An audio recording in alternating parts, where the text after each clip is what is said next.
I was struggling to find a job, and I was talking to my host mom, and she said, why don't you just come here on vacation in November? So I visited them, and my host dad introduced me to one of the partner at Lincoln Property Company. We talked, and he offered me a job as a regional marketing director. When I found out that I had the visa, I was like, should I do this? Because I had built my whole life already. I was a project manager. I loved my life in Paris. I was like, do I want to start again? The decision was whether you'll stay in France. Yeah. And I was like, do I want to rock the boat? In this episode, we sit down with Laurie Frias Romain, Vice President of Marketing at NE Property Management, whose journey from a small town in northern France to leading marketing in U.S. multifamily is shaped by courage, heritage, and relentless curiosity. Raised by hardworking Portuguese immigrant parents and driven by a dream of life in America, Laurie left everything she knew, twice, to rebuild her world from scratch. From navigating language barriers to redefining how teams think about the entire customer journey, she's become a leader who blends discipline, empathy, and a deep belief in working smarter, not louder. This is a real story of how great leaders evolve across countries, careers, and the moments that shape who we become. When I came here 10 years ago, I didn't know anything about the industry, but I came with all those questions. Why are we doing it this way? Why are we focusing on tracking our marketing scores? Well, we don't have time, right? We just need to get to the numbers. But I'm like, why are we looking at the whole customer's journey? So we're working smarter. I'm learning every day from my vendors, from all the different companies out there, everything that's being provided, that can be provided to us, all the amazing things that we can do. It's going to be great. What do you think are some problems that vendors or tech companies are not focusing on? That's a good question. I think what part of the issue is property managers lose hours chasing rent, while delinquency and filing costs add up to massive losses. The financial impact? Millions in unpaid rent sold to collections agencies that recover just 20 to 30%, while taking a huge cut. Now, the Kelsey you trust for leasing helps you recover more rent in-house, reducing reliance on agencies and maximizing revenue. With Collections AI, Kelsey automates rent and move-out collections, from the first missed payment to move-out, while ensuring compliance across jurisdictions. Easily train and set up Kelsey on your company's collections process, including CARES and state-regulated workflows. She doesn't just set reminders. Kelsey answers resident questions, tracks promise to pay dates, and follows up persistently to keep payments on track. Need oversight? Corporate teams can monitor collections in real time with Zuma's dashboard, while site teams use the Chrome Assistant to track payments and even respond as Kelsey when needed. Kelsey also evaluates resident risk with AI, providing instant insights to help you make smarter renewal decisions. The impact? Doubles collections velocity, reduces filings, cuts site team workload by 85%. Stop leaving rent revenue on the table. Let Zuma's Collections AI handle the heavy lifting while you focus on what matters. Get started today.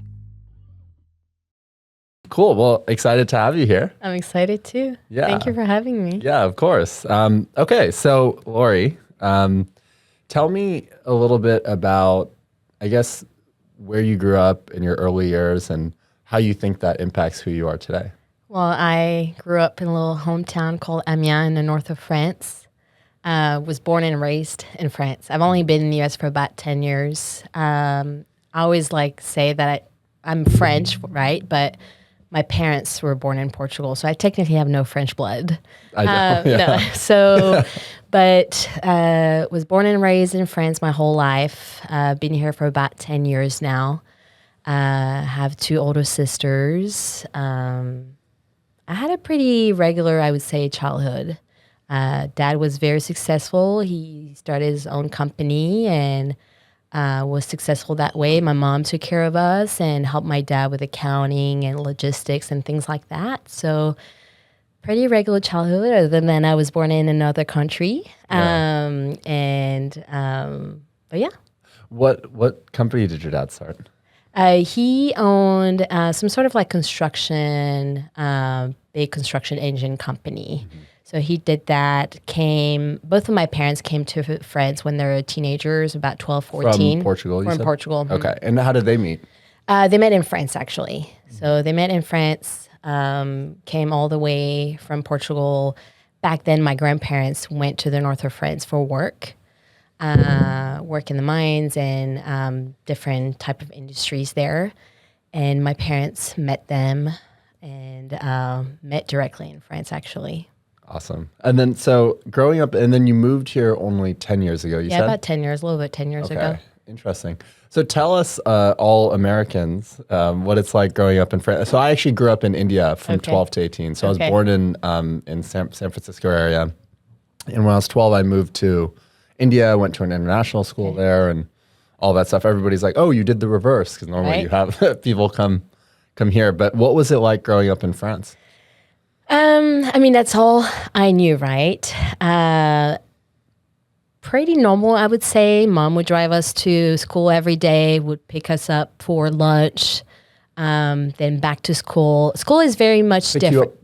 Pick you up for lunch. Yeah. Oh, and then you'd have lunch with your mom. And Yeah, then, oh, okay. every That single doesn't- morning. Wow. Yeah. That doesn't happen in the U.S. I know, right? Yeah. So every single morning, and you could have lunch at school there, but every single day she picked us up, had lunch with her. I think we had like a 2-hour break. I mean, food is important in France.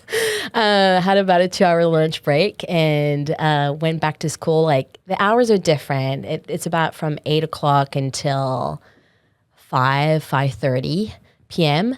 all day long. Wednesdays afternoon are a little bit different. You don't go to school on Wednesday afternoons. They're meant for activities. So you like play a sport or not. So pretty different in a way that the school system is very much different from the U.S. We don't have this like school spirit like we do here. There's not really like school sports. We do play sports, right? But there's not a team. You do it as a class. That's it. But from early on, I was very much into wanting to discover more about the U.S. I just had this dream of coming here, working here, living here. I don't know why. I was watching, like any French kids, I would assume, like I was watching American TV shows and I was just obsessed with the lifestyle, the way things were. I just wanted to come here. That was just my dream. So I actually had an exchange student for living in my house for a whole year. Wow. What year was this? Gosh. This was in high school? It was in high school. I was 16. I think I was or 15 years old. I was in junior high. And she actually came from Dallas. So that's how the connection started. She was supposed to live for a whole semester. She ended up living for a whole year at our house. And I was just mesmerized by everything she was telling me, the pictures she was showing me. And I visited Dallas for a month with her that summer when she was done. And that's the plan. To me, that was the plan. I wanted to, as soon as I graduated from high school, I wanted to do the same thing that she did, but reverse, back in the U.S. So I did that. I did that for a whole year. I actually spent one semester in Boise, Idaho, and that was an experience. Why Boise? I had no choice. So the company that sent, or the organization that sent me, you didn't get to pick the family, you didn't get to pick the city or the state. They just sent you wherever they had spots. And one of them was Boise, Idaho, and I was not the biggest fan. I'm sure I would love it now, but I just knew Texas and I knew Dallas, and that's where I wanted to go. And I begged them after the first semester to send me. And they're like, you know what? If you find the family and if you find the school, we'll send you there. And I'm like, okay, I'm going to find the school. And I found the school that I wanted to go. I was Carroll High School in Southlake. And then all I had to do was find the family. And I found the most amazing host family there. Their son would go to the same high school that I went. So did that for a semester. And my host dad is in the industry, actually. Wow. He works for Invesco, is about to retire next year. And you're still in touch with him? Yes, I'm very close. So this was, what grade was this? 11th grade or? 12th. 12th grade. Yeah, so I had graduated high school. I already knew which college I was going to go to in France. I was approved. But I had told them, I'm like, okay, I want to go a whole year in the U.S. before I come back and start college. I went to a business school, which was quite a big deal for my family as well, because in my dad's mind, he taught us, he wanted us to work hard, but he wanted us to have our own company.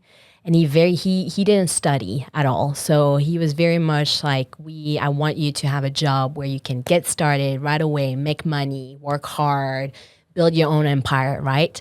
So when I told them that I wanted to go to a business school, in his mind, he was like, why are you going to a business school? For what? To become a cashier at a store? I'm like, no, Dad, not at all. Like, I want to do marketing. And so he's very confused.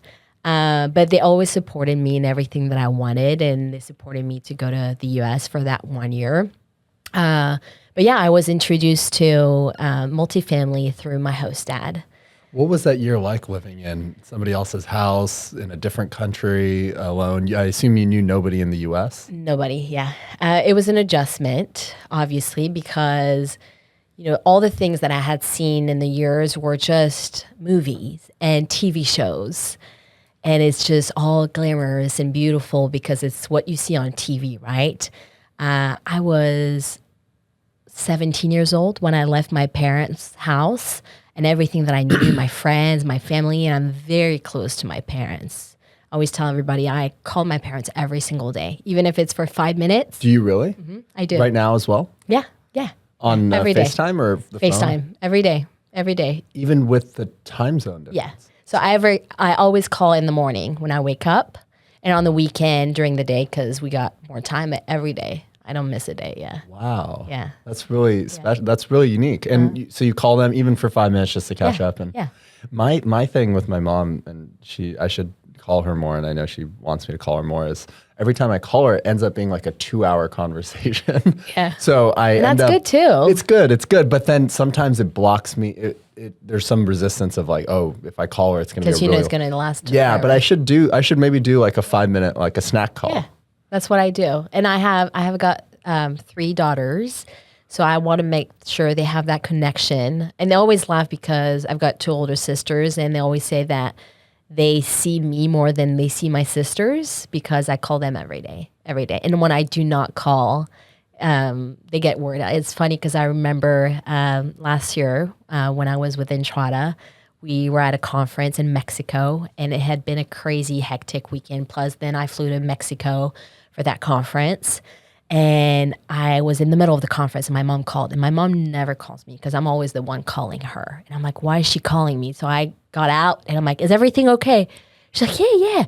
I just, you haven't called us in 2 days. I want to make sure you're good. I'm like, I'm good, Mom. I'm sorry.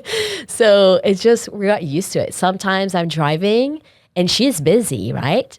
And I can see she's at the store driving, and that's okay. It lasts 2 minutes, but I just talk to my parents. So, wow, every day. That's awesome. Yeah. That's really special. So you were saying you're living in this host house.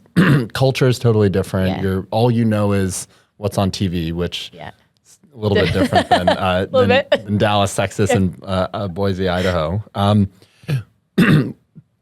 How did you? So you were 17. What emotions were you feeling during that? Excitement, fear? I think it's like they call it, I think, the honeymoon phase, right? You're super excited at first, and then you miss your family, and then you miss your culture, you miss your food, you miss everything about your home country. I think I had that feeling, especially in Boise, Idaho. I was not the happiest there. I had a hard time making connections, making friends. When I came to Dallas, it was an adjustment too. A totally different vibe, obviously, Texas versus Idaho. But I had an amazing host family. I had an amazing host brother. I was the daughter they never had. And I have such a strong connection with them today. They are the family that I don't have here. They're kind of the roots that I have in the US. But it was an adjustment. I miss my parents. And back then, we didn't have FaceTime, right? That was not a thing. We had to download an app to be able to like text for free or things like that. So totally different. Yeah, I remember. What was the app called? There's like Fiber, Something like Reviver that, yeah. before with- So we had like different apps, and it was Skype, or we would just find different ways to talk to each other. But it wasn't every day. It wasn't as easy as it was today. So it was an adjustment. It was not the easiest, I would say, especially like a 17-year-old girl that had never left, and lived elsewhere. I mean, I wasn't even allowed to like stay at friends back then, which I always joke with my friends. I'm like, you would not allow me to like stay at my friend's house, but you allow me to stay with strangers in a different country. So I'm like, what happened there? So an adjustment, but I don't know. I got used to it, and I was definitely not fluent either in English. Oh, interesting. Because you only in school in France, you only spoke French to your parents? No, so we learn languages really early on. So usually learn English from kindergarten, I would say. But as a class? As a class. But they taught every other subject in French? Absolutely, yes. Okay. And it's my first language. That's what I speak at home every single day. But I just, it was an adjustment. At first, when I came to Boise, people would talk to me and ask me questions, and I would just not. Yes, I had no clue what they were saying, no clue. But I think at this age, it becomes easier and easier. My accent changed over the years as well. So it got better, I would say, over time. Yeah, it's fun. You talked about being a 17-year-old girl. I was 12. My sister was 15 when we moved to India. And that's like middle of high school. And she's probably going to kill me for saying this. But I remember when our parents told us the news that we were moving, I was like 11 or 12. I don't know. I was like, okay, whatever. Maybe it'll be fun. But my sister was in high school, and she was a girl, teenager. And I remember she was 15, so she didn't know how to drive, or was just starting to drive. And when our parents sat us down and told us the news, she was extremely upset. And she ended up taking one of the cars and going on a drive or something. And we were all freaking out. We were like, where is she? Where'd she go? But she definitely didn't take it well, because if you're a teenage girl and you're moving across the world, you're losing your friends, all that stuff is a big deal. So it's interesting that your parents were so okay with that and not the sleepover stuff. I know. So they were strict parents? Because it was all three girls. Yeah, very strict. Okay. I think my sisters, messed up a few times, and I was like not allowed to do anything. And you were the youngest? Yeah, I was the baby of the family. Okay. Yeah. Interesting. Yeah, but they were very strict parents.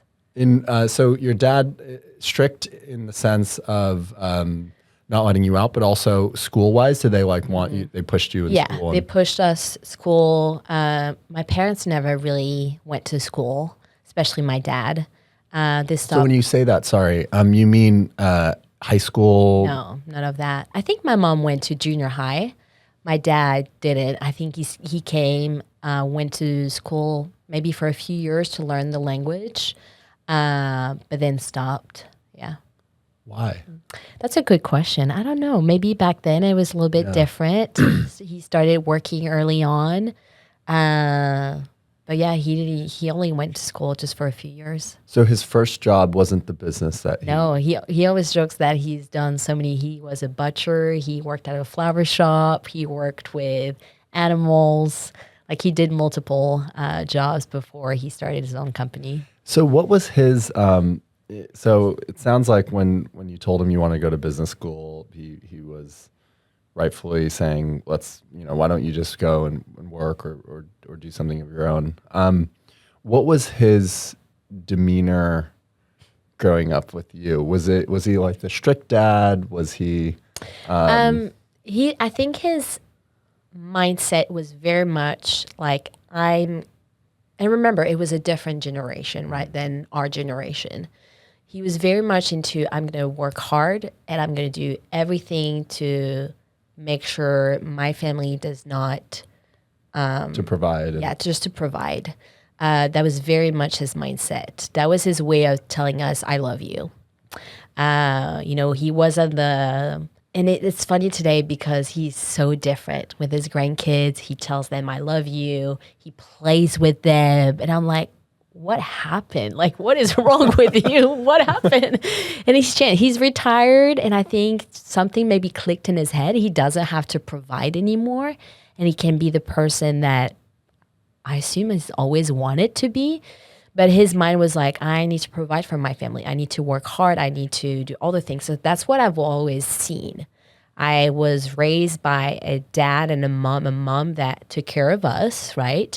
Took care of the house, helped with the company, and a dad that worked all the time. The only time where I have moments with my dad where we played together was summertime. So every summer we would go to Portugal for about 3 weeks. And that's when he was just completely on vacation. And he played with us and we did things and it was completely different. And that's what I got used to. And I think that's okay, right? Over the years, as I became a mom, you see, we are a new generation that learns about emotions. And, I didn't grow with that, but I also know that he loved us and he loves us very much. And that was his way of loving us pretty much. But yes, he was strict and always taught us values of work ethic and working hard. And it's very important. That was very important in my set. So when I told him that I was going to go to business school, what I'm going to say is probably going to sound very harsh. He said to me, you're not going to make it a year. And I was a very great student too, by the way. Like I had great grades. And I thought it was just that was not like him to tell me that, right? I think he just had this goal for me and this life for me in his mind. He just wanted one of my sister went to beauty school and that's what he wanted for her, right? And my other sister became a hairdresser because in his mind it was like, okay, you're doing something with your hands and that can't go away and you can create a company that way, right? And remember, he didn't go to school. He did a study. So, and he was very successful. So that was his way. He wanted that for us. And he probably thought if I'm going to go, and he wasn't against me studying at all. He always pushed for us to study and have great grades and be good at school, like always. But business school, he didn't know anything about it, right? He had no clue what marketing was. And I still think he doesn't know to this day what I do. And I was like, you know what? I'm going to prove you wrong. I'm going to prove you that I'm going to be the best and you're going to be proud. And so that was my whole goal. But so yeah, when I say they were strict, they were in their way. I think today you look back, they were. But I had a great childhood. We went on vacation and we did all the things that you're supposed to do when you're a kid.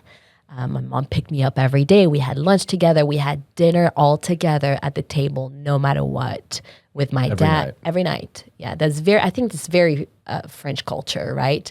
And that's what I do with my kids every single day, no matter what. We sit at a table, we eat. We eat together breakfast and we eat dinner. If I could pick them up for lunch, I would.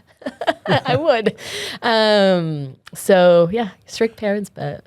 How did that impact your ability to express your emotions growing up, and how has that changed over the years? That's a good question. It's changed a lot. Especially when I came here, I was known like the French girl. I was very, and I don't know if it's the French culture or the Portuguese in me, but I was very into, you got to work, you have to do things great, perfectly. You're not here to make friends. Work, work, work. And that was it. And I learned a different way. Like I learned the American culture deeply when I started working here. And you shouldn't show your emotions. That's pretty much how I was. And I learned over the years that it doesn't help you, right? And life is too short. Like you want to go to a job where you love people, you love your coworkers, you enjoy what you're doing, because we pretty much spend our whole time every single day with our coworkers. So why not getting to know them? But I had to change, right? I had to learn that I was too strict and too harsh. And I would really say that I felt like I completely changed when I became a mom. That completely changed me, completely. How so? Just the way I saw things, the way that before my job was everything.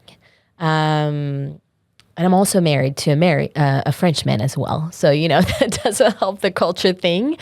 But my job was everything. My career was everything. That's all I saw, right? I left everything that I had, my family, my friends, came here alone to start my career. And that's all I wanted. That's all that mattered to me. And when I became a mom, I just threw everything out the window. That was not important anymore. My career is important still, right? My job is important. I still have those values. I still have this very strong work ethic. I want to make connections with people, and I love what I do, and I love this industry, but my family is the most important thing, like spending quality time with my family. I don't want to come back at like what I used to do at 10, 11 p.m. and not see my kids. I feel like I barely already see them. In the morning, it's rush time. You got to drop them off at school, drop them off at the nanny, and then head to work, and then come back at night. And you've got, an hour and a half? So that's why dinner is important to me, because that's when I sit down. That's when I get to talk to them.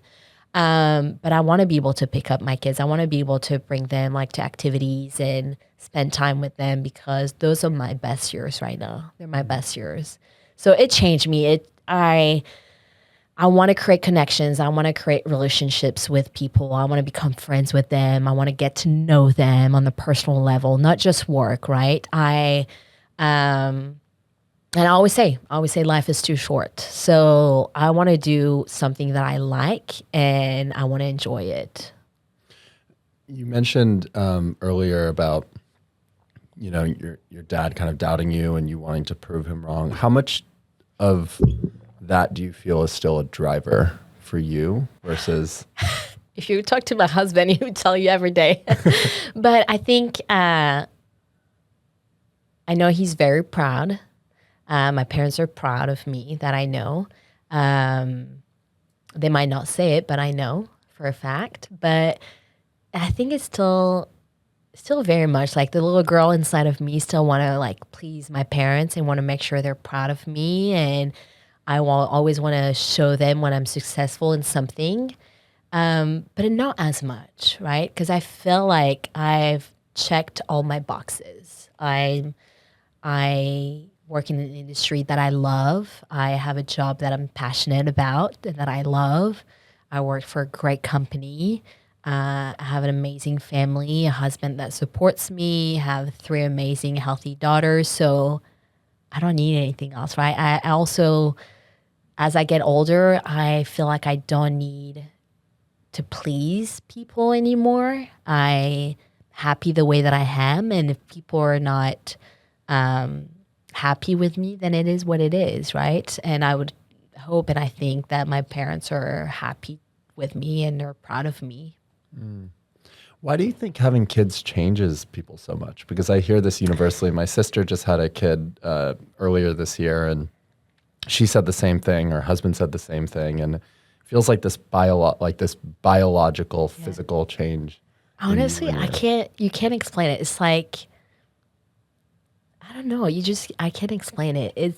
It's not all about you anymore. Where before you have kids, it's about you or your partner, right? That's it. My goal in my life is to make sure they have the best childhood, that they're set for success, their future. But my goal is for them to one day look back and say that I had the best mom. I had the best childhood. I have amazing memories. My dad always played with us, always. I don't know, that's all I want. And I think it just changes you, and you can't really understand and realize until it happens to you. I don't know, you just have this feeling of wanting to protect them at the same time, but letting them go when they get older. And they're still young. I have a 5-year-old, almost 3, and a 4 months old. So I know I'm going to learn so much. Right? I'm learning every day with them. But it's this feeling is just, it's a crazy feeling. It just changes you. It makes you different. Nothing else matters. Yeah. They say that the years from like 0 to 10 are the golden years because that's when you are the most important person in your children's life. But it sounds like, eventually when you get into your teens, their friends become most important. So you're really at a very special place with. Yeah. And it's funny, last year I had somebody, we're having a conversation about kids, and and that person, he had also 3 young kids. He's like, oh, those are the worst years. And I'm like, I didn't say anything, but I'm like, those are my best years. And sure, they're not easy, especially when you're a woman that's also working, because I feel like you have this maternal instinct that you want to spend the time with your kids, right? You want to be here with them every day, and I wish I could. But at the same time, I want to show them that having a career is important, that working hard is important, because those are the values that I learn, and I want to teach them the same ones. But those are my best years. They really are. They're just fun. They're exciting. They learn every day. You can teach them so much. They're just fun.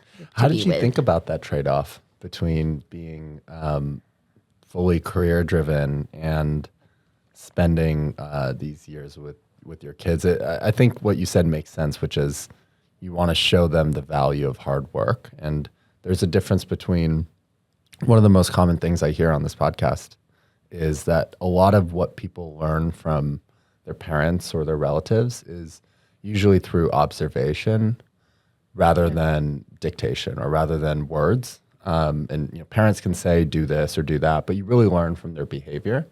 So how did you think about that trade-off of, should I put my career on pause? Should I spend these years with my kids, or should I just continue marching on and spend the time I can? Honestly, this is something I go through every day, right? Every day, I want to do it all, and I feel like you can do it all, but you won't be perfect at it. I won't be the best. Some days I'll be a great mom, and then the next day I won't be, and the next day I'll be a great wife, and the next day I'll be a great friend. I learned that I can try to do it all, but I won't be perfect at everything that I do, and that's okay. Because you just can't be perfect at everything.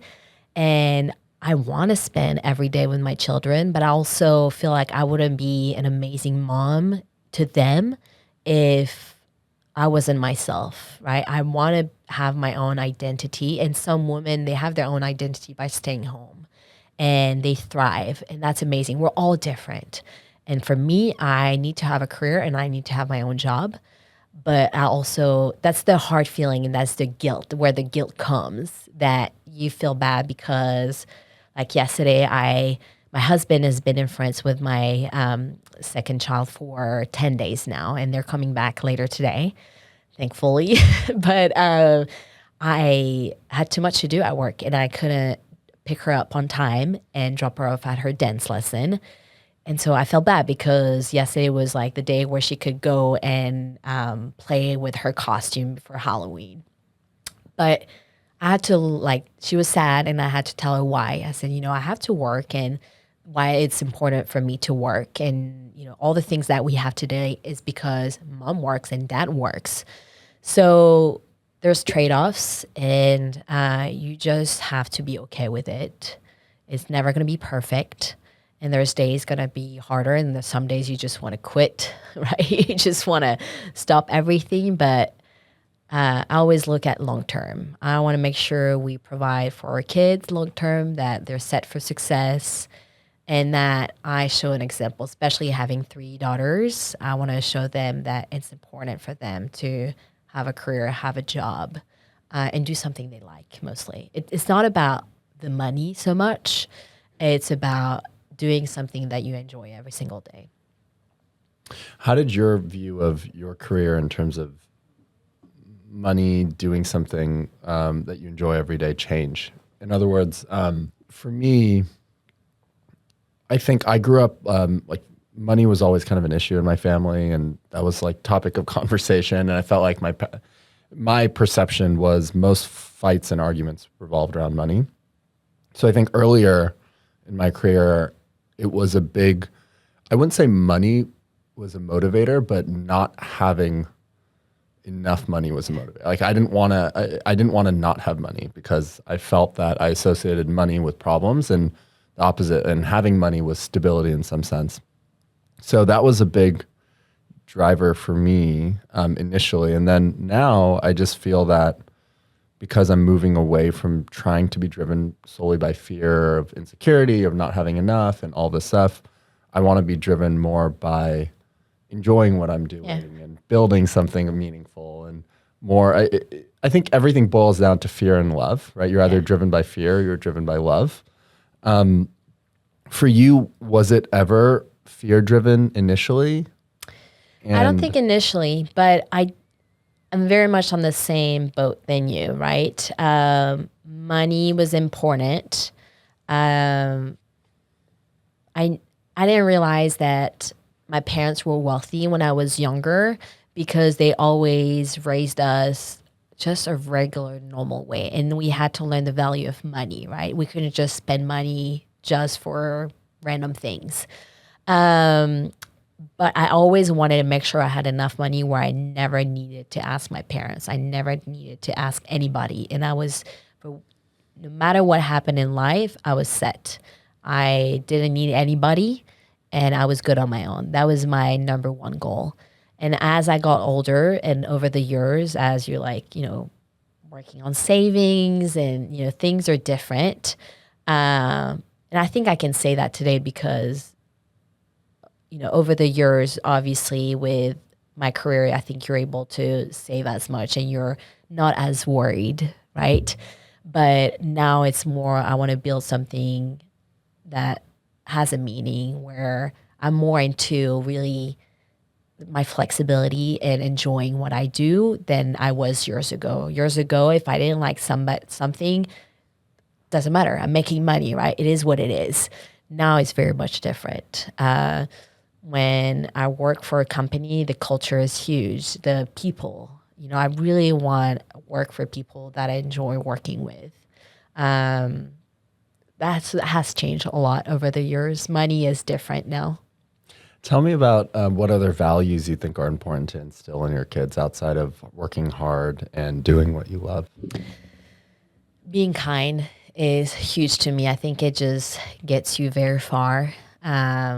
When I came here, like I said, I think I was very so much into work that people saw me as like this very almost like mean person, I would say, without knowing me, just because I was so strict. I think I was strict with myself, and it showed, right? That value that I had was it's just work. I was here to do work, perform, and do it well. That was it. So it's changed a lot. Now, the value that I want for my children is, yes, I want them to work hard later, but I want them to be good people. I want them to get to know people, to just be kind. To me, that's the biggest thing in life, right? It's kindness and being approachable and talking to people and getting to know them. Understanding that value is huge, more than trying to make money because you have to, right? Hopefully they'll get to a point where they're studying and they have a career, a job that they like, and make enough money where that's their number one focus, is working with great people and creating a great relationship. How did you meet your husband? We met in Paris. I had graduated from my master. I came back from Australia where I used to work. Graduated, went to Paris, and I was looking for a job. And my best friend at the time, his roommate was him. And my host brother from the US came to visit me. He was going to spend a semester in Germany. So I told him, why don't we spend the weekend in Paris and party for the weekend, and we'll stay at my best friend's apartment. And so we did, and that's where I met him, and the rest is history, pretty much. And so he was, and then moving to the U.S., he also did not speak English. did not speak. No, I mean I thought he had the basics, but he did not. When he came here, it was rough. I would actually text him every time when I was at work. So he couldn't work. He had to wait for his own work visa, but he was allowed to stay here but not work for a whole year. And he's an interior designer. He actually works in the industry. And so he quit everything. He stopped his company in Paris, moved here, could not work for a whole year, had to wait for his work visa. And so it was hard for him because back then I wasn't making much either. And we had one car. So he was at home in our small little apartment every single day. So I was like, okay, you need to learn English, right? You need to learn the right way. So I would text him in English throughout the day. Or when we get home, I would speak in English to him so he could respond. But it was an adjustment for him also, for sure. It really was. What do you speak to your kids in? French. French. Yeah, we only speak French at home. Actually, our especially my first one, if I speak in English to her, she tells me to stop right away and speak French. Really? Yeah. That's one thing that I wish my parents did. My mom speaks 5 languages. So there's a ton of Indian languages. But even though I grew up a little in India, I'm really bad with languages. And my parents only spoke to me in English. And that's like one of the things I wish they didn't, because it would have been awesome to learn. It's so much harder to learn a language later in life than it is when you're a kid. My parents did the same. So they only spoke French to us and never spoke Portuguese. So I can have a small conversation in Portuguese. I can understand it. Like when we go to Portugal, I can order things like that, but I'm not fluent like I am in English. And I always tell them, like, why did you not? Because I would say I'm pretty good with languages. I have just the ear for the accent and the words, and I can learn the language pretty fast. But I need to be able to speak every single day, and they didn't. And I think they just wanted to integrate to like the country, and they had been in France for so many years already, and they just wanted us to live the French way and just speak French at home. But yeah, the only time they would speak Portuguese is when they would get mad. So we knew we were in trouble pretty much, but yeah. Is the accent, so when you speak to a French person in English, what is your accent? It's not an American accent. When I speak in French? When you speak in English Yeah. to somebody who is French or somebody who's not American, is your accent still American? Yeah. The It same is? way. Yeah. Okay. The reason why I asked that is I have a bunch of friends who, speak to their parents in Hindi or some language. And their accent changes. And their accent changes. Oh, Yeah. Because I grew When I lived in Australia, my accent was a little bit different. Yeah. Because I lived there for a couple years. But I usually adapt. I think over the time I adapt my accent without realizing, right, to what I'm used to. What language do you think in? So a lot of people ask me this. Actually, some of my coworkers a few months ago had asked me the same question in like, do you dream in French or do you dream in English? I don't know. And we talked about it and we joked about it. I was like, do I talk to myself? And I was like, and we're talking about this whole thing, how like some people do and some people don't. And I'm like, I think I'm the kind of people that I don't talk to myself. I don't know. Really? But I would say when it's about work, it's so much easier for me to speak English. And everyday stuff, it's in French. So it depends. I think if I'm with my French friends, then I might think in French. And if I'm at work, I might just think in English. There's things that I automatically do that are French. I count in French automatically. A few things like that, I just do it in French in my head. Like if you got to count in your head, I just do it in French. Even like if I looking at a board or something and I need to count something, even out loud, I'll do it in French. I don't know why, but yeah. Are you somebody that's pretty present then? Because there is a portion of the population that doesn't think, doesn't have recurring thoughts in their head. Yeah. So I imagine if you don't, are you pretty present? I would think so. Yeah. I don't know. Yeah. Cool. So tell me about the origin story. You said your host parent Yeah. worked in the industry and that influenced you to kind of get involved. How did that actually transpire? So when I was looking for a job in Paris, I actually struggled. I was struggling to find a job in marketing. And I think probably one of the reason why is because I didn't go to a business school that was in Paris. I went to a business school that was on the west coast of France. And I was struggling, and I was talking to my host mom, and she said, why don't you just come here on vacation in November for your birthday and spend 2 weeks with us? And I'm like, sure. Okay, let me do that. I'll book my flights and I'll come visit you guys. And actually, in the meantime, I got a job offer right before, I think probably in the summertime. And I told them, I said, I had already scheduled that out. Is that okay? No problem.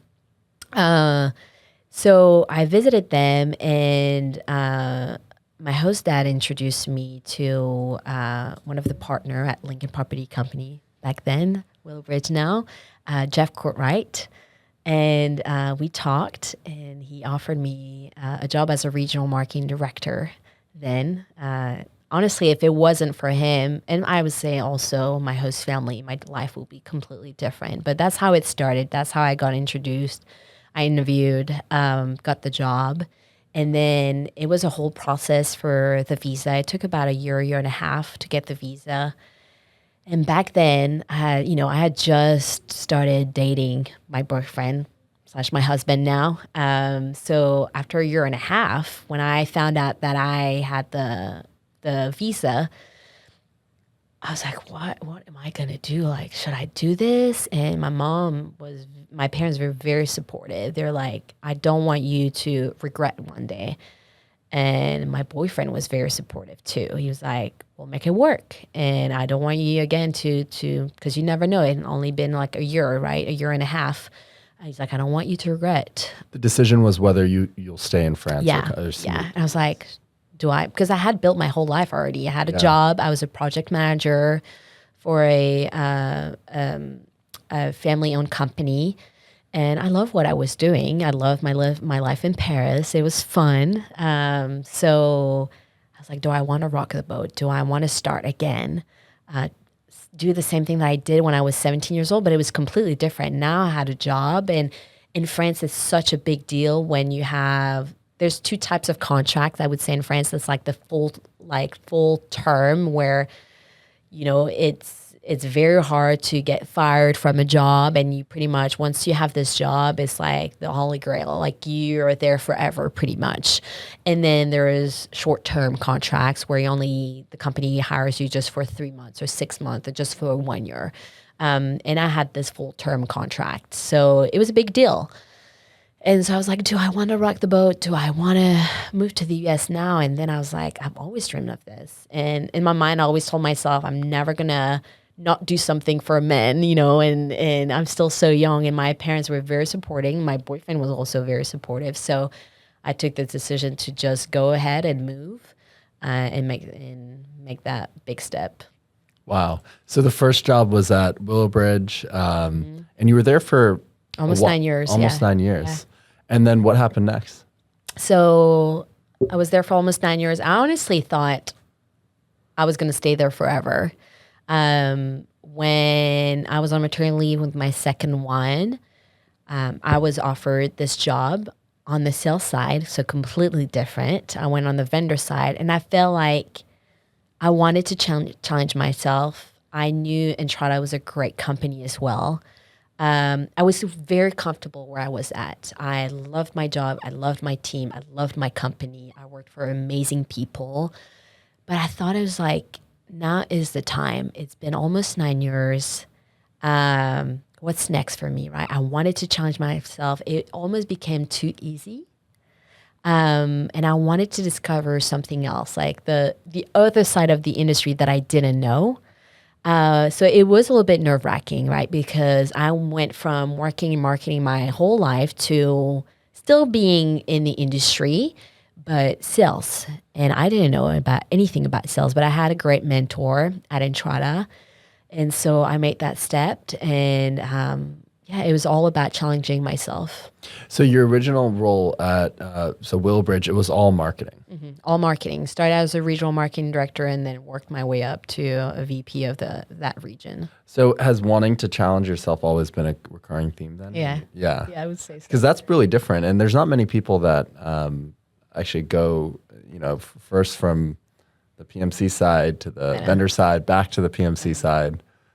So you were at Entrada for how long? 2.5 years. 2.5 years. So what did you learn being on the vendor side? And oh, so much. I learned a lot. I always say that I felt like when I was with Willowbridge, I was in my own little bubble, and I loved it. But I wasn't really making connections with other people in the industry, and I think that's the mistake that I made. I could have, but I just didn't know. And when I went, why not? Do you think? I was just so busy, and to me, I was hired by Lincoln Property Company and to do a job, and that's what I was meant to be. I wasn't meant to go and mingle with other people and vendors. That's the state of mind I was in. It made no sense, right? And on the vendor side, I just learned a lot.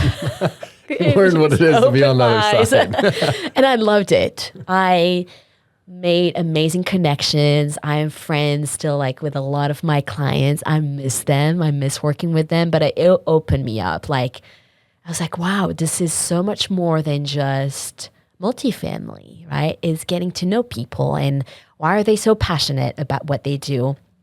And it wasn't so much about, of course, you're here to sell a product, but I wanted to truly know them and understand them and why are they in this industry? And I feel like everybody that I met is obviously, if you're in this industry for so many years, you're passionate about what you do. You love that industry. So I learned a lot. And it was awesome. I loved it. And I never thought I would go back to the management side, to be honest. I had this, again, on maternity leave, this NE, where I'm at today, NE Property Management. They used to be a client of mine when I was at Lincoln, and we kept in touch throughout the years. And I love, they're great people, great company. And they reached out to me and offered me this job. And I was like, okay, should I do this? Should I go back on the management side? But again, it was challenging myself, going back to marketing plus 3 months postpartum. I was like, should I do that? I was at a spot where I think I was finally comfortable where I was at Entrada. Felt like I had the hang of it. I had amazing clients, amazing resources. I felt good. And I felt like I was being successful as well. So I'm like, do I want to throw all of that hard work? But I did because I wanted to challenge myself again. And deep down, marketing has always been my passion. That's what I love the most. And that's truly what I missed. I think that's the one thing that I really missed being on the sales side. It was that marketing side of the industry. Why is it your passion? That's a good question. I don't know. I love it. I feel like, I understand what I've done marketing. I've always done marketing outside. I've worked in different industries in the past before coming to the US. But here I've also worked in marketing on the management side, never on the sales vendor side, right? But I feel like I'm bringing something to the table, that I'm valued and that I'm making an impact and making changes. I see the results of that, right? In sales, you got to meet your numbers, and that's how you see your results, obviously, and you feel really good when you do. But on the management side, on the marketing side, is when a property is struggling, you are here to make a change. You're here to bring traffic to the door. And when what you're doing, your campaigns are performing, your strategies are working, you're seeing that impact, right? And it's making everybody's life easier. It's making your on-site team's life easier. They're making more money. The owners are happy, right? They're making more money. Everybody else is making more money.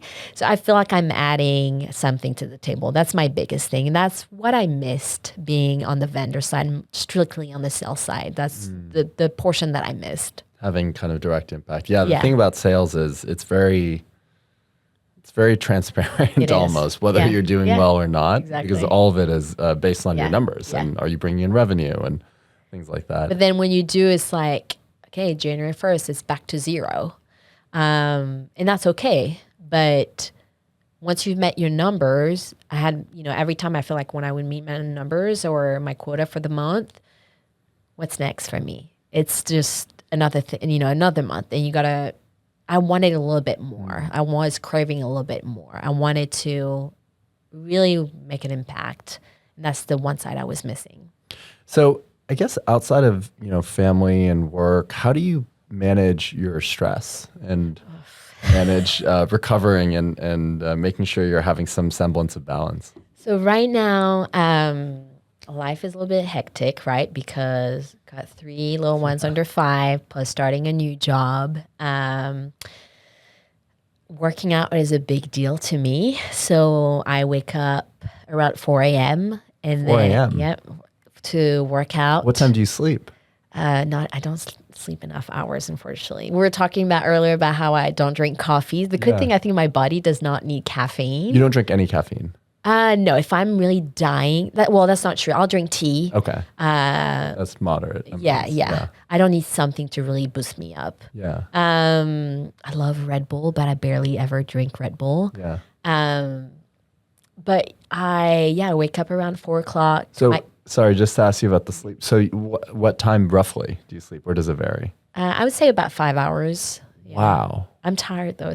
I'm hoping to sleep a little bit longer as I get more used to it. But do you think that's because of where, obviously you have a lot going right on. now. Yeah, it's the life you're enjoying. I think it'll get better. Okay.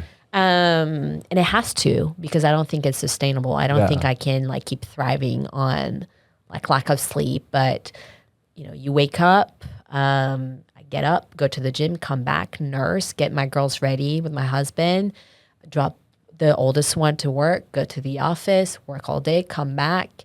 My husband either picks them up, and then we have dinner at home, put the girls to bed, and usually we have about 30 minutes until I fall asleep on the couch, or an hour to watch something, and then I'm tired, or clean up the house.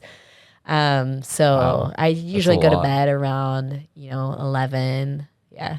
But I know that's something. It's just I'm in this journey in life where that's how it is. But I need to be able to work out right now just to be able to feel good, because I'm just 4 months postpartum, and I have lots of goals in my mind to feel back to my old self, and it's going to take a lot of time. But this is what helps with my stress. On the weekend so our weeks are jam-packed with kids' activities, because our goal is, it might be a French thing, I don't know, but we don't want to go to dance lessons and swim lessons and jiu-jitsu lessons on the weekend. We want to be able to relax in the morning, have breakfast, see our friends. We love to host. We enjoy, because we don't have family here, right, outside of my host family. But so our friends, we're very close to our friends. We host parties all the time. We have friends over all the time. You've been able to maintain that even through. Yeah, that's a big deal to me.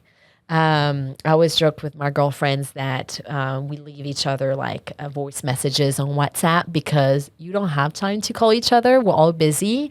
But at least you can catch up with each other whenever you want, and listen to that voice message and then respond back. And whenever you have time, you'll listen to it. But friendship is huge. So sometimes on Sundays at 5 o'clock, I got our friends texting us, do you guys want to meet at the Katy Trail or go for drinks here and with all the kids? And we do that. We go and our kids follow us on the weekend. That's really inspiring, because I feel like I hear so many parents, once they have kids, they sacrifice a whole part of their life. And usually what I hear is it's friendships. But that's really inspiring that you're able to manage all of these things. I guess the thing that is taking a hit is your sleep. Yeah. But in terms of your workout stuff, I'm just curious, what do you do normally? Right now I sign up at a new studio called Club Studio, and so it's a lot of like hot yoga, hot Pilates, bikes. I do HIIT classes, like almost like a F45 type of class. So a little bit of everything: cardio, Pilates, a little bit of everything. I hate sticking to one thing. Okay. So I've done, like, I think 2 years ago, I signed up to like this Pilates class, but it was Pilates all the time and I missed cardio. I also hate running, but I challenged myself to start running. I ran until I was about 24 weeks pregnant. Last time I started, I think in September, and my goal was to run the 8K, the BMW 8K in December. And then I ran until 24 weeks, and then it became harder for me. And so I started running again with a friend on the weekend. I hate it, but I feel good about it afterwards. And I have the goal of doing the 10K in December. So it's not a lot, but I'm like, my dad started running when it was, I think, 60 out of nowhere. He started gaining weight, and I always remember I graduated from my master, and he started gaining weight, and I made a bet with him that he had to lose 20 pounds by like this month, and he started running, and it became an obsession, and he loves it. He still runs to this day. He's over 70 years old, still runs every day. I hate running. I don't know if I'll get to that point, but I want to be able to I would love one day to do a half marathon. That will be awesome. Right now we're sticking to a 10K, and that's going to be a challenge, but. That's really impressive. Do you hate the initial portion of running, but once you are running, do you like it, or do you hate it? I think it's funny because I love classes. Like, I love an hour class. I don't know if it's like the fact that I hate running. I don't run by myself. I wonder if it's because I'm in my own thoughts, or I don't know. And I think it's boring. Yeah. Because, they talk about the whole runner's high thing. Yeah. And usually it sucks in the beginning, but I think people reach this point where they're kind of in flow state. Yeah. I do at some point, depending on like how many, I usually do like 4 or 5K. And I would say the first couple kilometers are like harder for me, and then it gets better, and then I get a peak, and I'm like, okay, I can do this. When I ran the BMW, the whole time I felt good. I had just like having people surrounded by people that do the same thing. I was like, oh yeah, I can do this. And I think the 10K is going to be okay because it'll be the same feeling, be surrounded by people that are just running. So I don't know. I love the challenge part of it, that I know I'm going to feel good at the end, but the beginning is always hard for me.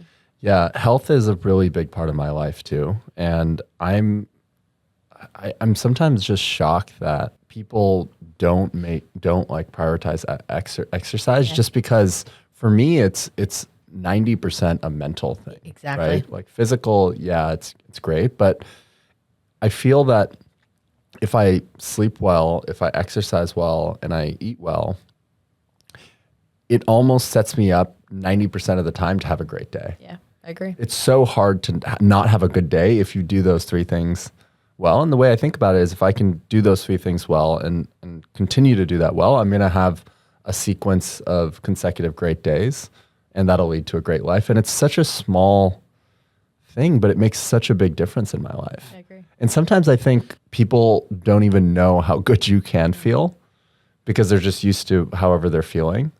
But I notice now when I don't do those things, how much worse I feel, even with sleep. So I'm really, I hope that you can. I know, me too. Make time, because you must be feeling that. I mean, that's like. Yeah, right now, because I'm in that stage of life where I still have a baby.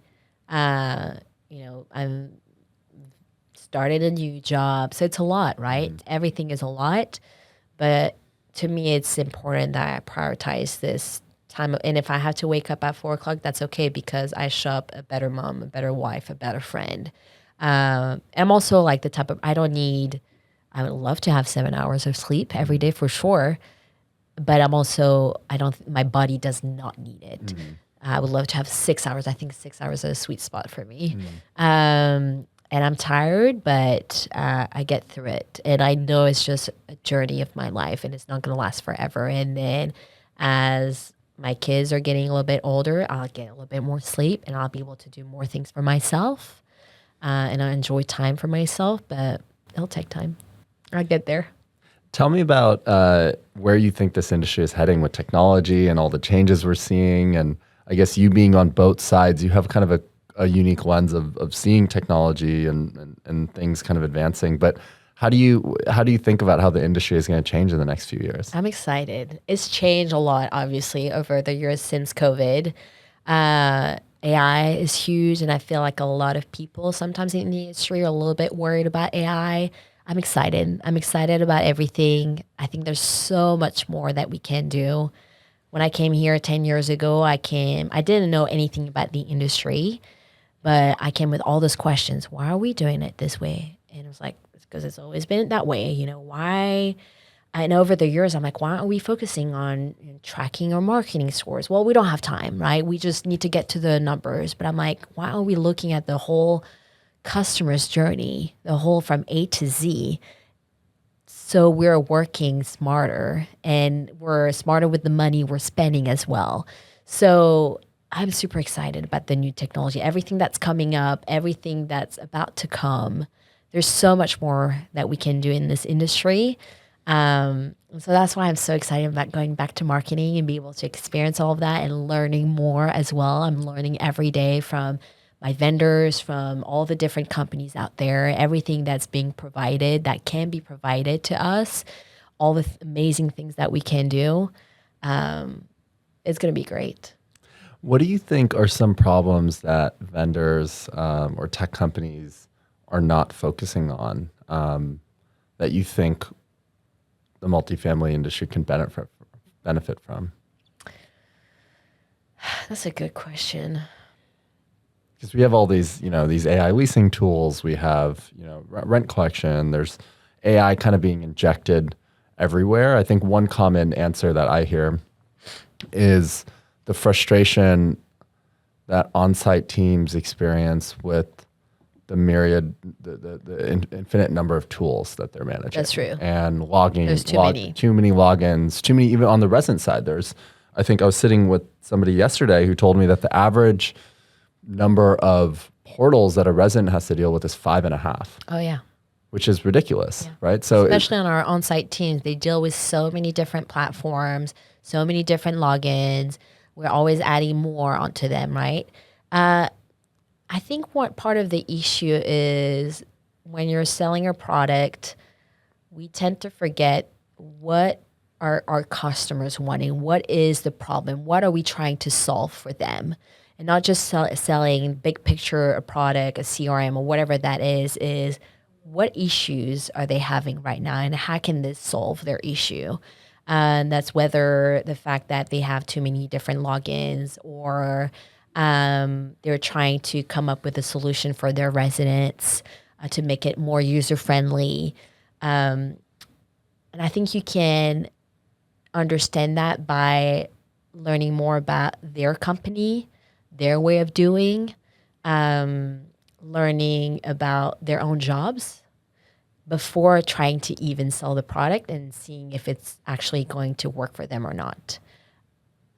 That, to me, that's what makes the difference. When I talk now to my vendors and they're trying to understand our business, because every company is different.